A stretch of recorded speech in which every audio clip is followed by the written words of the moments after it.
que era la verdad esperado, ¿no? No sorprende el número a grandes rasgos, una suba del desempleo en el primer trimestre, esto es para enero, febrero y marzo de este año, y que ha llevado la marca a niveles que tenía fines de 2006-2007. Ahí hay que hacer la salvedad de que después se produjo el apagón estadístico en el INDEC y hay que andar reconstruyendo, recalculando, claro, imaginando. A ver, que era verdad y que era... Claro. No, que no era el desempleo verdad. No subió mucho, la verdad es una suba moderada esta en este primer trimestre, porque probablemente la característica de esta crisis, vivimos de crisis, en la Argentina tenemos una cada 2 o 3 años, pero la característica de esta crisis no es la de la destrucción de puestos de trabajo, no es ese el rasgo saliente de estos 12, 14 meses muy duros que arrancaron en abril del año pasado. El número total de desempleo en la Argentina es del 10,1%, esto es el promedio en los principales centros urbanos del país, en números absolutos 1.920.000 personas que no tienen trabajo y desearían estar empleadas y que buscan empleo. El 10,1... Trabajo formal. No, formal e informal. Bien. Y está lejísimos de, por ejemplo, el 20 y pico por ciento que hubo durante 2002.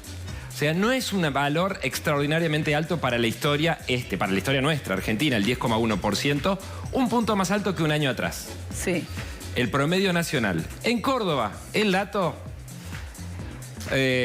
por encima del promedio, 11,3%, un poquito por encima. Tampoco sorprende porque acá impacta fuerte la crisis en la industria metalmecánica, por ejemplo. Es decir, no había en ese sentido una expectativa muy diferente. Con números más serios que Córdoba está el conurbano bonaerense, no la ciudad de Buenos Aires, el conurbano bonaerense, o el sur, Río Grande, Ushuaia, entre otros. Una particularidad: impacta más en las mujeres que en los varones, el desempleo. Y si uno se fija en el detalle, básicamente la desocupación puede subir por dos cosas. Porque había gente que tenía trabajo y lo perdió y sale a buscarlo. O porque había gente que no tenía empleo, que no buscaba trabajo y por lo tanto no entraba en esta estadística. Bueno, es eso lo que ha pasado. Pérdidas de empleo, en términos absolutos, si uno revisa la estadística, no ha habido. Lo que hay es gente que no tenía empleo y que ha salido a buscarlo, posiblemente porque estén faltando ingresos, recursos en su casa, ya que lo que marca esta crisis es la pérdida de poder adquisitivo. El sinceramiento del Instituto Nacional de Estadísticas y Censo también debe tener que ver. Bueno, la verdad es dura, pero con respecto a un año anterior, en esencia la diferencia es esa. Gente que antes no tenía trabajo y no buscaba y ahora sí salió a buscarlo, y eso es lo que explica esta última suba. Bueno, ¿y qué dicen desde el gobierno? De eso se encarga Petete. Claro, ayer el ministro de Finanzas, Nicolás Dujovne, estuvo en Córdoba antes de que se conocieran de manera formal los números que daba a conocer el INDEC.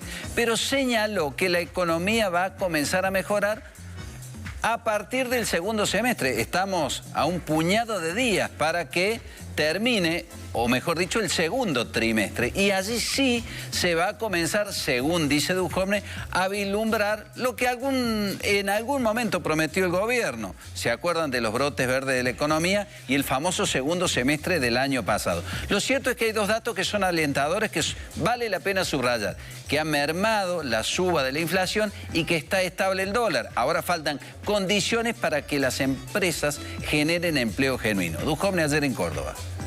Pensamos que estamos empezando ya a mejorar en términos de nivel de actividad. ¿El año terminará positivo, punta a punta o no?